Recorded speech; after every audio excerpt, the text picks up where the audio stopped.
At 054, the tropical province of Hainan, China's southernmost island known for its palm-lined beaches and thriving tourism, was struck by a devastating hailstorm and windstorm, unleashing a chaotic combination of natural forces that left widespread destruction in its wake. What began as a calm, overcast sky quickly turned volatile within minutes as violent winds surged and hailstones fell like bullets from the sky. The winds reached typhoon-like speeds, ripping off rooftops, bending road signs, toppling trees, and destroying power lines. Streets were filled with debris, twisted metal, shattered glass, broken furniture, and fallen utility poles.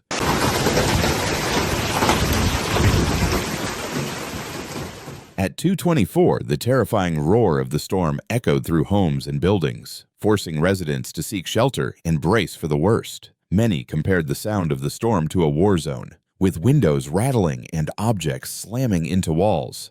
At the same time, golf ball-sized hailstones relentlessly pummeled the region, cracking car windshields, denting roofs, and obliterating crops in an instant. Farmers stood helpless as vast fields of tropical fruits like bananas, papayas, and cucumbers were shredded beyond salvage. Greenhouses and makeshift markets collapsed under the combined force of the hail and wind, causing severe damage to the local agriculture industry.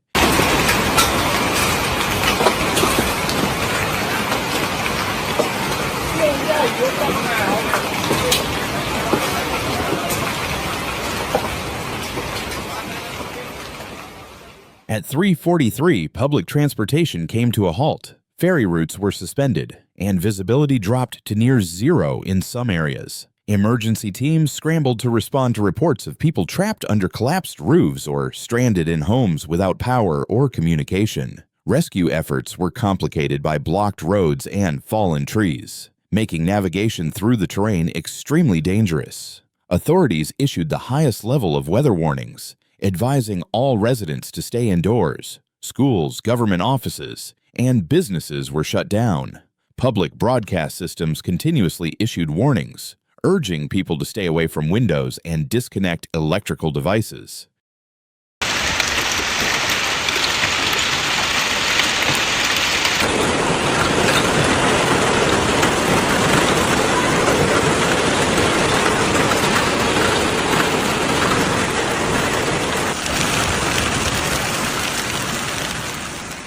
Despite precautions, numerous injuries were reported, mostly due to broken glass, flying objects, and accidents on debris-covered, wet roads.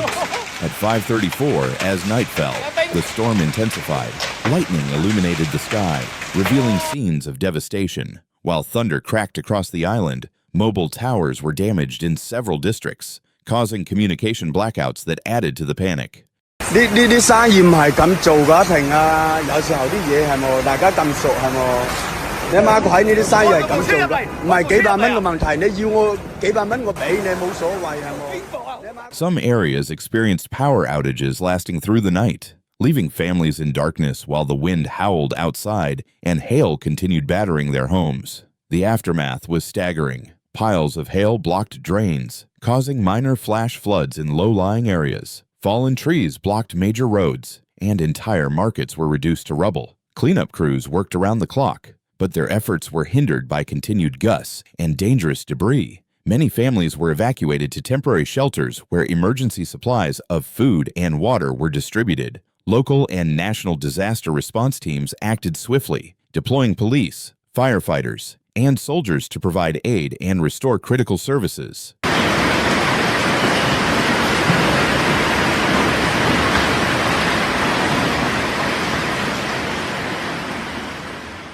At 7:43, hospitals received the injured while engineers worked to restore power and repair broken infrastructure. Volunteers from neighboring areas poured in to assist with relief efforts, distributing blankets, food, and medical supplies to those in need. This event highlighted the urgent issue of climate-related disasters in China, particularly in southern regions like Hainan, where tropical storms are becoming increasingly intense and unpredictable.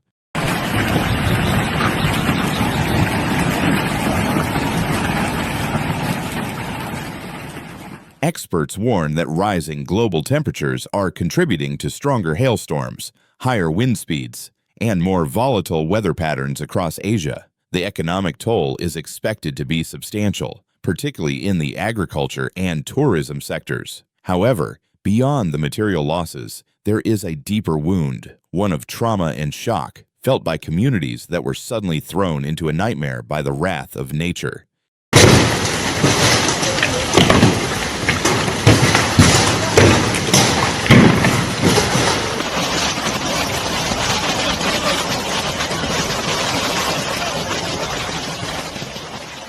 But this storm serves as a grim reminder of nature's fury and the urgent need for stronger preparedness, smarter infrastructure, and global cooperation in dealing with the increasing frequency of extreme weather events. In Hainan, recovery efforts are already underway, but it will take time and patience.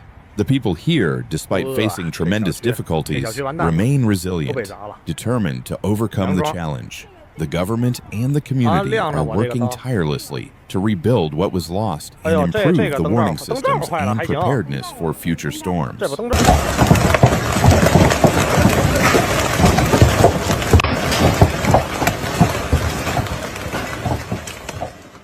the aftermath of this storm leaves not only material losses, but also lasting trauma and grief for the people of Hainan. The scenes of destruction, the isolation in the darkness after power was lost, and the howling wind in the night will forever be etched in the minds of the people. This storm also serves as a reminder that, in the age of climate change, natural disasters can strike anytime, anywhere, and they show no mercy to those who are unprepared. Therefore, individuals, communities, and nations must raise awareness of the impacts of climate change and act together to mitigate the damage in the future.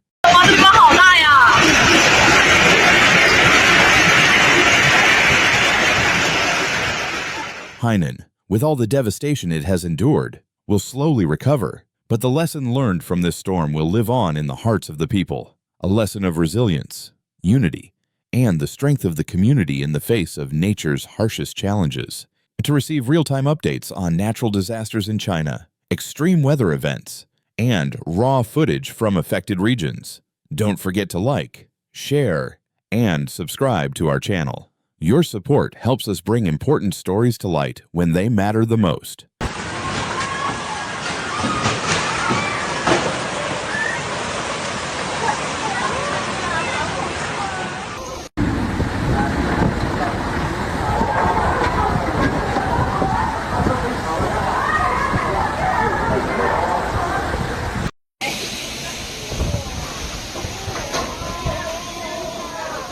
On Tuesday, August 12, 2025, Taiwan shifted into a heightened state of preparedness as Typhoon Podol steadily advanced from the western Pacific toward the island's southeastern coastline. Weather tracking centers across East Asia had been monitoring the system closely for days, but during the final hours before its arrival, signs of intensification became increasingly clear. Satellite imagery revealed a well-defined eye, expanding rain bands, and a tightening wind field, all indicators that the storm was gaining power.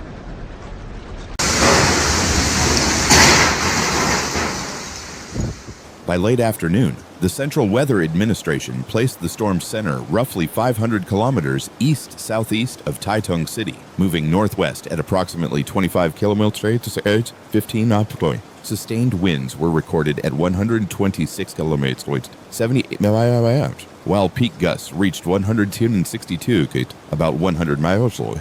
Although some international agencies, such as Reuters, noted slightly lower gusts near 96 mi. Meteorologists agreed that the storm's wide circulation and high wind speeds would make it one of the more challenging weather systems Taiwan had faced in recent years.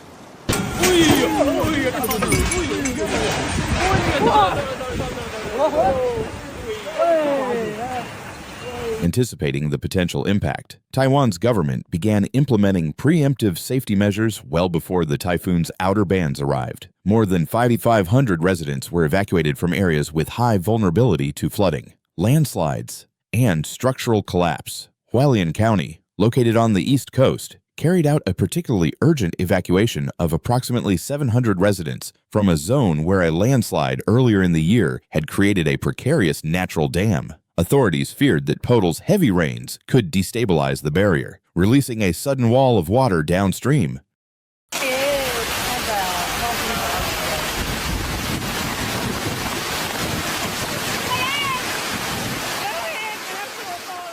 The Ministry of National Defense mobilized troops not only to assist in evacuations, but also to position heavy machinery, emergency vehicles, and generators in strategic locations. This deployment ensured that rescue and relief operations could begin within minutes if disaster struck.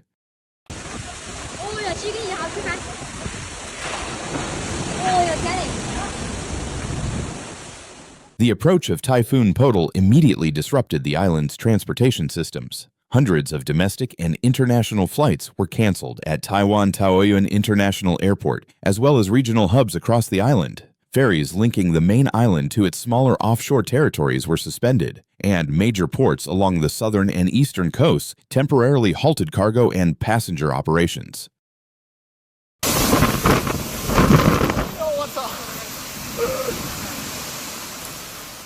Local governments ordered the closure of schools, public offices, and many businesses in affected counties, including Kaohsiung, Pingtung, Taitung, and parts of Hualien. Emergency broadcasts on television, radio, and online platforms reminded residents to stockpile essentials such as bottled water, dry food, flashlights, and batteries, and to secure loose objects that could be turned into dangerous projectiles by high winds. In neighborhoods, residents reinforced windows, parked cars on higher ground, and checked in on elderly neighbors to ensure they had safe shelter.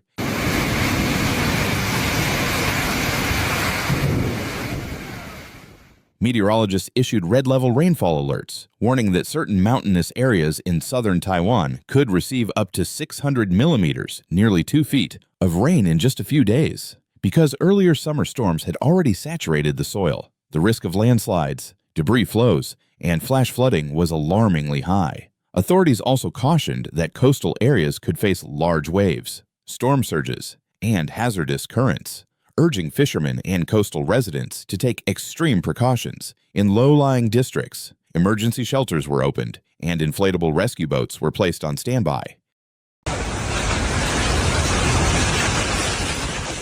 During a televised briefing, Premier Chen emphasized that Podal posed a multi-layered threat due to its combination of high winds, torrential rain, and the pre-existing vulnerabilities left behind by recent storms. He urged citizens not to underestimate the storm and to follow evacuation orders without delay.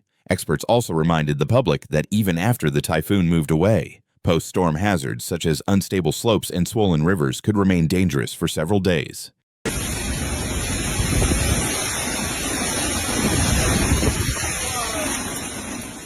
The arrival of Typhoon Podal came in the middle of an exceptionally active 2025 typhoon season. Only weeks earlier, another major tropical cyclone had battered Taiwan, causing extensive flooding and infrastructure damage. That event had already weakened riverbanks and eroded hillsides, increasing the likelihood of further destruction in the face of new heavy rains. Neighboring regions, including China's Fujian and Guangdong provinces, also raised their emergency response levels, expecting Podal's rain bands to deliver significant precipitation and gusty winds even outside Taiwan's immediate impact zone.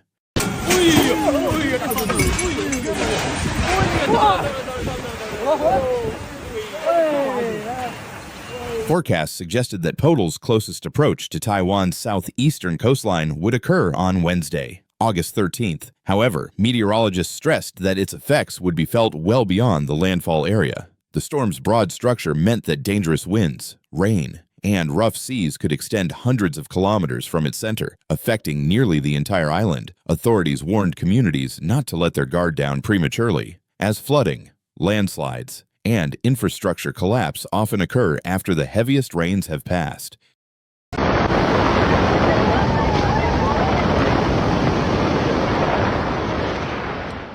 In conclusion, August 12th marked a decisive day of nationwide mobilization in Taiwan, with sustained winds near 126 km/h, gusts up to 162 km/h, and the potential for extreme rainfall. Typhoon Podal demanded a coordinated response from local governments, national agencies, and community volunteers.